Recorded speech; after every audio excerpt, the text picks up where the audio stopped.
All right, folks, welcome back. As always, we got the big man. How we doing, Big Rob?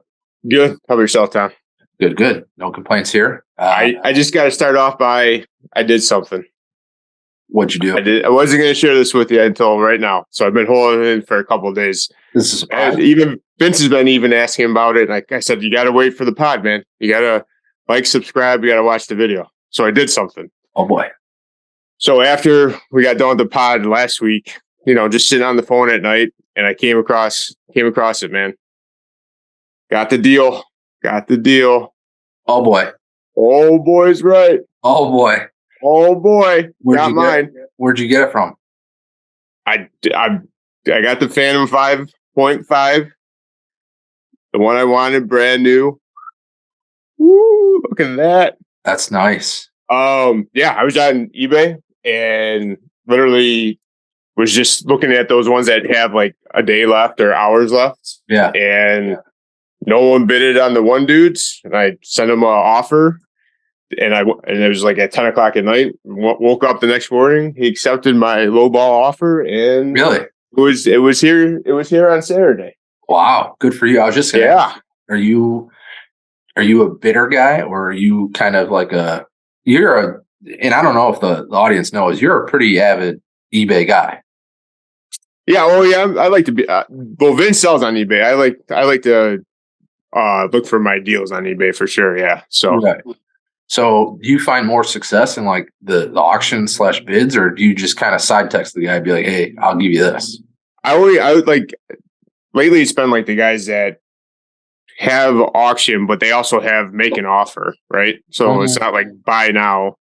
I always look for those, and usually it's always the ones that have a couple hours left, like I said, or a day or something like that, and they have no bids. Then I'll just make an offer and, hope for the best, which this one turned out to be the best. So you got that thing for a steal then? Yeah. Oh yeah. Yeah. How's it? It's 2021, I think. So last year's was obviously, there was no green or the paint fill. It was all black and gray, but still looks good to me. That's what I wanted. I wanted the slant neck too. So it worked out. I'm not a big fan of how a lot of them, the shaft funnels into the head itself, The flow neck? Yeah. See, I'm a flow neck guy. Yeah. How's the condition of that thing? Pretty good? Brand new. It's still in plastic. Oh, really? The wrapper's still in plastic. Got the barcode. The bottom still has all its plastic on it. Oh, you scored there, big guy. I did score, man. Made me want to go off more. It's been... Now this is really a struggle because now I want to get out there and swing. But yeah, no, I was on cloud nine. Hold on a second. You said you got that on Tuesday or on Saturday? Yeah. Today's Tuesday. You haven't unwrapped that thing and putt with it yet? No, not yet. Really? No. I was saving it for the show, man. Saving it for the show. My man.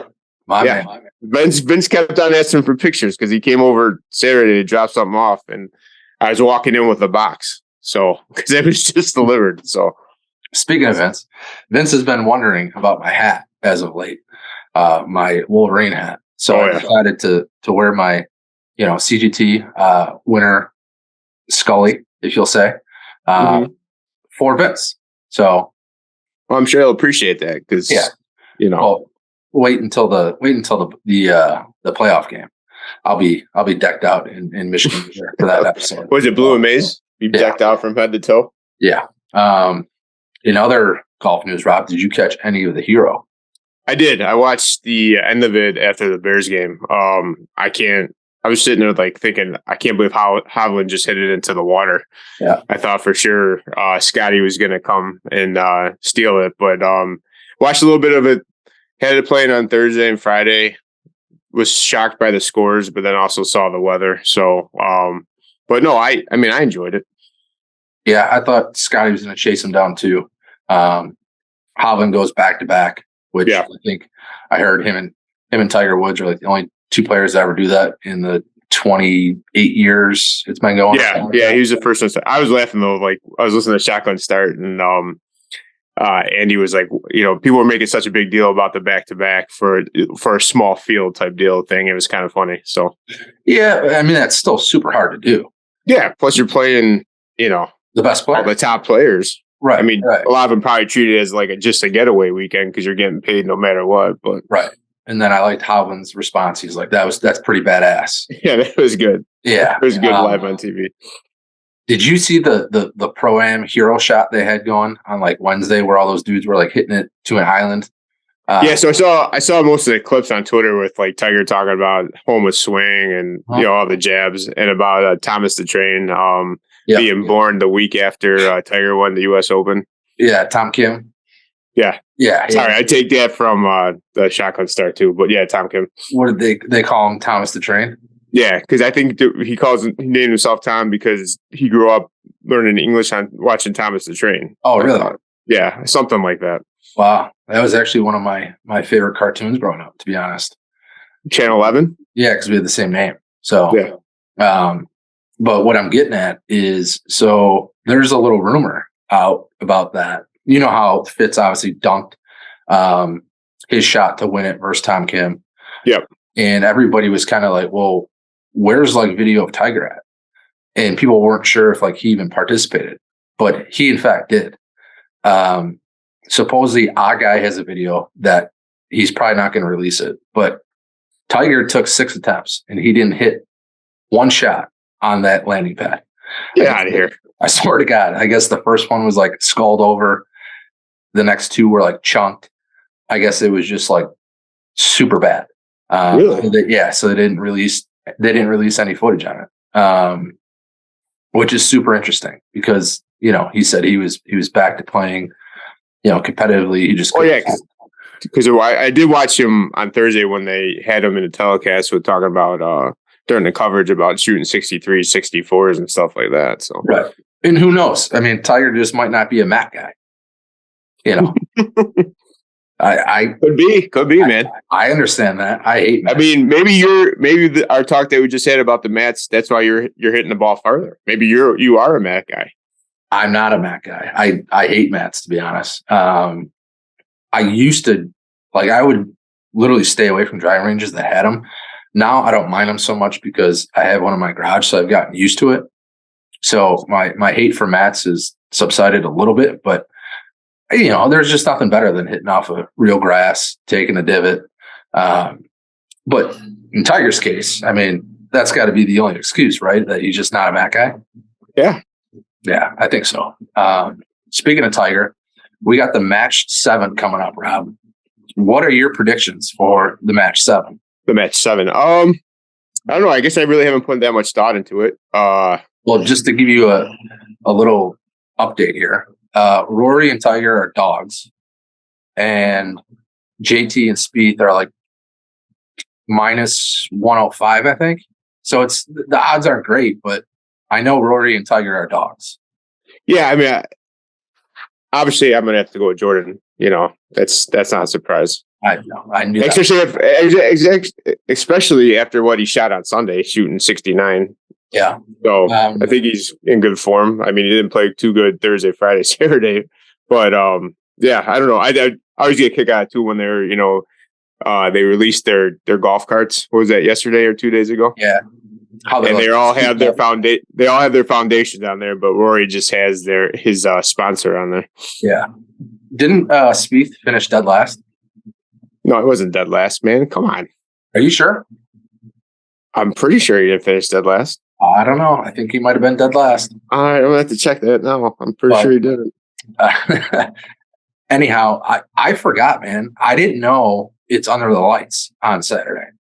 Oh, it is? Yeah, and it's only a 12-hole exhibition, but under the lights in Florida, which got me jacked up because we just— that is pretty sick. Yeah, not we put out, but a guy I follow on Twitter, he put out this business report about par 3 lighted courses just exploding lately. Yeah, I saw that. Yep. Yeah, so because Justin Timberlake he's one of the investors for those. Yes, correct. For I believe it's 8 a.m. or 8 m, something like that. But yeah, the first one's supposed to take off, and I think South Carolina is where their first location is going to be. But I just started to think about it. I'm like, there's so many par 3 courses around here that if they would just slap some lights on them, like, can you imagine summer nights in Chicago on like a Friday night, nothing's going on, and you just go play 9 holes at like 9 o'clock at night? It would be insane. Yeah, for sure. It'd be awesome.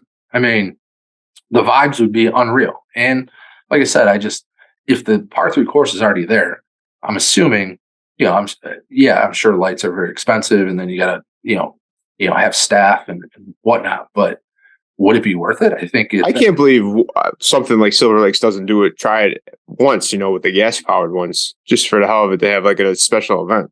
Dude, Rolling Hills. First of all, Rolling Hills is an awesome par 3. They even have one par 4 hole, but just with all the trees, put the lights up in the trees, like, it could be awesome. White Mountain could definitely do it, but I believe they're owned by Troon. Ziegfeld Troy. The only one in the Chicagoland area that I know is Des Plaines. Yeah, that's your say. Yep. Right. But yeah, it's just interesting to see that that trend is starting to happen now, which it feels like it's late, right? Yeah, I mean, I talk about all the time, but like that Sweetens Cove out in Tennessee, that 9-hole playground, they do it seems like every other month they do like an event where they bring out the gas powered lights and they set up the whole course for night golf, and it just looks absolutely insane. I mean, that course is insane to begin with, but when you add lights and the different looks and everything, that's pretty cool. But yeah, I agree with you. Spieth finished 15th, man, not dead last. Come on. Sorry, man. Tommy Fleetwood finished dead last. All right. Did Spieth finish dead last at the last tournament? Where am I getting this info from? Something you made up in your head. I don't know. All right. Well, speaking of other golf, Rob, our little Thursday night golf league started back up a couple weeks ago, but this past Thursday was week 2. Okay. It was at Tor's Tavern in Beverly, which is my buddy's garage that he made Tor's Tavern. And I'll tell you what, Rob, it went exceptionally well. How's it back? I told you prior to, I was swinging 100%.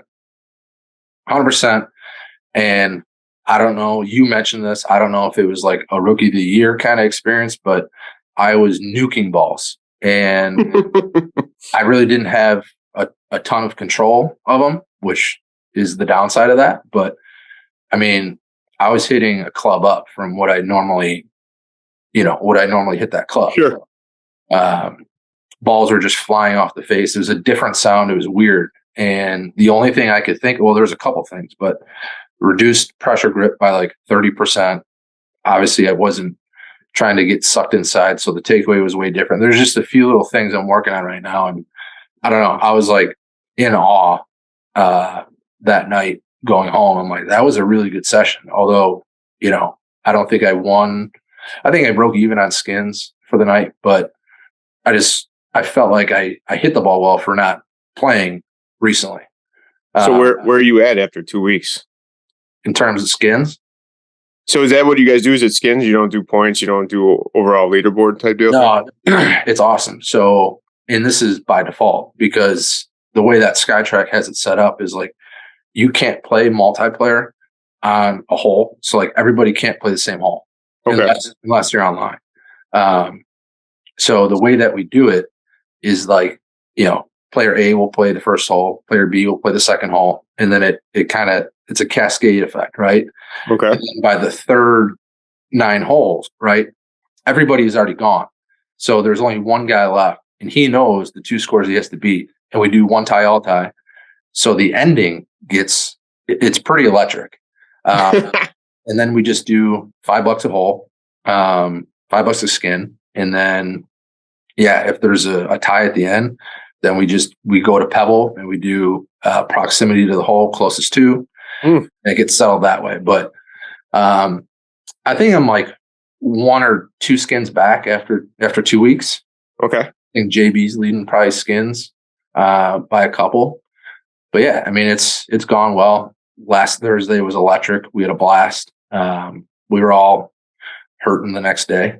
It was good. It was good. Have you been playing or doing anything? No, like I said, that actually just got back from the doctor earlier, and she's going full force on me. So hopefully pretty soon, in the next couple of weeks, maybe I'll try going to a simulator. Maybe wait till the first of the year and start swinging again. So yeah, actually, I seen a video this past week of Shaq at the chiropractor. Did you see that?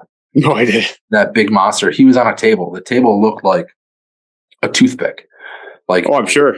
It was a normal table. It just looked miniature with that guy on it. Yeah. But I was thinking about you because he did the same thing, like put his leg over his side, and the chiropractor just cracked him in half. And Shaq was like, holy shit.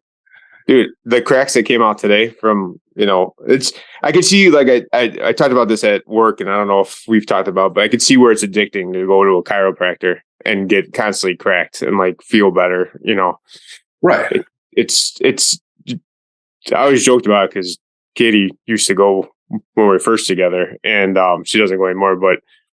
But yeah, like when she cracked me today, like I stood up, felt like a new man. It's crazy. So I gotta imagine. I mean, I've been to the chiropractor before, and it was for my back, but like they didn't necessarily crack me like that. It was after a car accident, but anyhow, I gotta imagine it's probably like, like a really good sneeze, and you're like, oh man, that felt great. Like I feel like a new person. Maybe that's just me because I have allergies, but like, yeah, I've never taken a sneeze and thought to myself, man, that's a really good sneeze. How about this? When you got a shit and you just have a really good fart, and you're like, man, that felt good. Now I could probably eat a little bit more.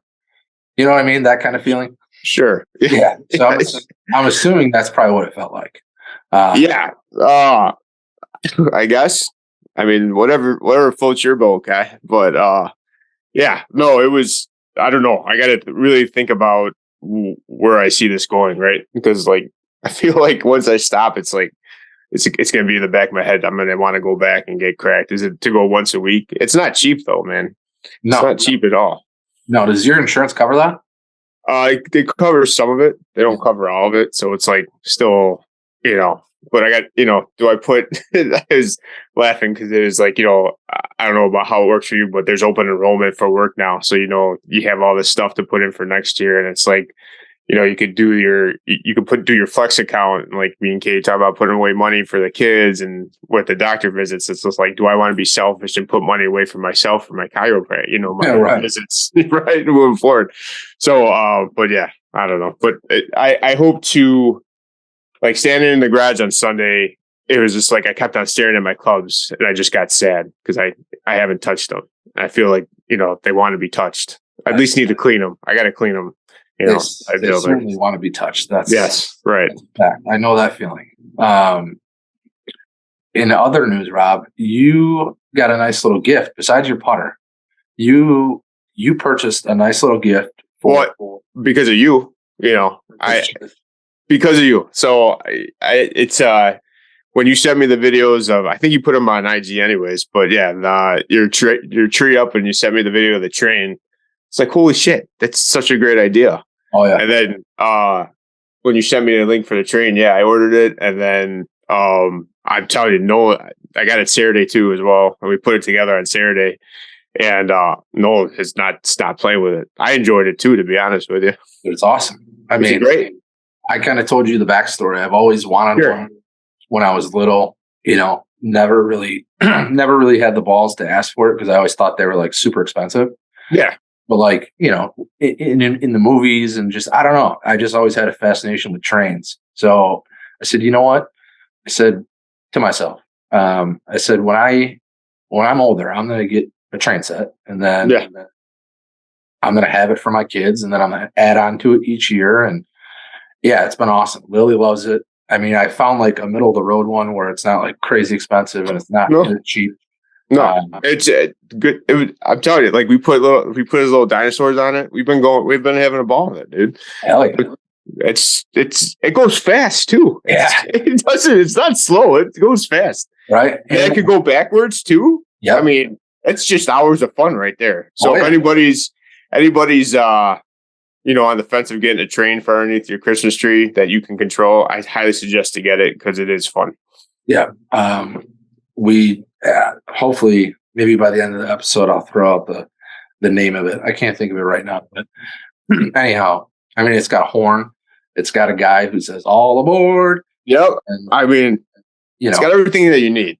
It looks like you can add things to it. So I've been down a rabbit hole with this, Rob. I believe you can, but I believe they're also trying to set you up to buy another. I think they call it like a play along set or whatever. Supposedly you can't add to it, but I think there is a way around it. Regardless, the train set's awesome. It's super cool. It is the North Pole Central Ready to Play train set by the Lionel store. Correct. And it's via Amazon. And I'm telling you, you won't be disappointed. It's awesome. I'm thinking about just getting the expansion track for when Christmas is over. Yeah. I mean, to be honest, like when it comes to Christmas, like the decorations are awesome, but literally, and my wife knows this too. She's like, "You're sick." Like the second best thing I want to do is set up my train. Right. And like I put extra time aside so I could like do it myself and like make sure, there's no needles impeding the track, and like the Christmas tree skirt is nicely around, it just I like doing that. So speaking about your tree, I was at Home Depot I was at Home Depot again. I went on Saturday to grab a few things, and I went in to check the trees, and man, those are some nice trees, dude. I can see why they're fucking expensive. I told you. Yeah. She's great. I mean, I smell her every morning. It's phenomenal. She's been drinking a lot of water lately. Has she? Yeah. So you got to keep her hydrated. Otherwise the needles get dried out, sets you up for a potential fire hazard. Sure. But yeah, everything's good in terms of decorations. We're going to jump right into the top 3, Rob. Are you ready for that? I am. All right. Speaking of par 3s, I want to know your favorite top 3 par 3 distances. Oh, that's a good one. I like that. Top 3 distances for par 3s. I always like somewhere you can hit a nice easy 6, right? Because I feel like that's the easiest longer club to hit for me. So like a 190-ish? Yeah, like 185, 190 right there. Comes to mind is like, for instance, what is that? That's what, 2, 3, 4, it's hole 6, I think, at Idlewild, that par 3 right before that par 5. I like that. 2 would be something that was like, 155, nice little 8-iron in. Because that's obviously, between that and the 7, that's the easier clubs to hit. And I like, something that you can do like, 110, where you can just do a nice little, you can do a, full wedge into, or you can try to get cute. I think I'm thinking about like, what was that par 3 that we played at the links on that? I think it was on the where we almost all jarred it. Do you remember that? No. Are you talking about at Lawsonia? Yeah. Yes. Where we all, that was like I think that was 11 on the links course. Yeah, 11 or 12, something like 10, that. 10. I think it was 10. Because 10 was the longer par 3. I'm talking about that short one that was after that par 5 coming back. Yep, pin was 10, right? Yeah, and it was like we almost jarred it. We almost like either we had spin or something, but that was like, I think, 110, 120 of the most, but we all played it a different way, right? So that's where I find it where it's fun. 1,000%. I'd have to go with number 3 being, a mid-range to long shot, like something like Balmoral's. What is that? Balmoral's 10, 11, 12 uphill. It's a pain in the ass par 3, but that usually plays like, I don't know, 5-iron. So yeah, same, about like 190, 200. I don't even mind. Sometimes I enjoy a hybrid off the tee on a par 3, as long as there's no trouble. If there's trouble, then that par 3 is super tough. And then to your point, instead of like an 8 or a 9, I'd rather go like almost a tweener between like a wedge and like a 56 or 54. So maybe like 125 ish, somewhere in there. And then I agree. I love like a little 90 to 100 yard, just a little pitch, whether that's, a front to back green where you have the pin in the front and you throw something to the middle of the green and it just comes fucking nuking back and everybody gets excited, or, a simple downhiller where you kind of got to carry something and just stick it. To me, wedge shots off the tee, like a mid wedge shot, is so much fun. Plus I think it's probably ideal for everybody. A longer par three sometimes are a little brutal, and you waste a ton of strokes. But I mean, that would round up the top three lists. What comes to your mind in this area as your favorite par three around here? Yeah. I really like that par three at Orchard Valley on the front. What is that? Not two. Yeah, 6. I like how they got the sand around it, how you're set up elevated a little bit. That's one of my more memorable ones I like to play. That one, I do like that one a lot, actually. I'm going to go with, it's either 11 or 12 at Beverly. Okay. You got to carry the water. And now with the redesign, it's a bowl-shaped green. Oh, cool. It's unbelievable. Yeah. It's so sick. It's probably like a 138, 140 ish shot. So, wedge, 9-iron, whatever. Sure. Yeah. That wraps it up, Rob. We'll see you in the fairway. See you in the fairway, Tom. See you, buddy.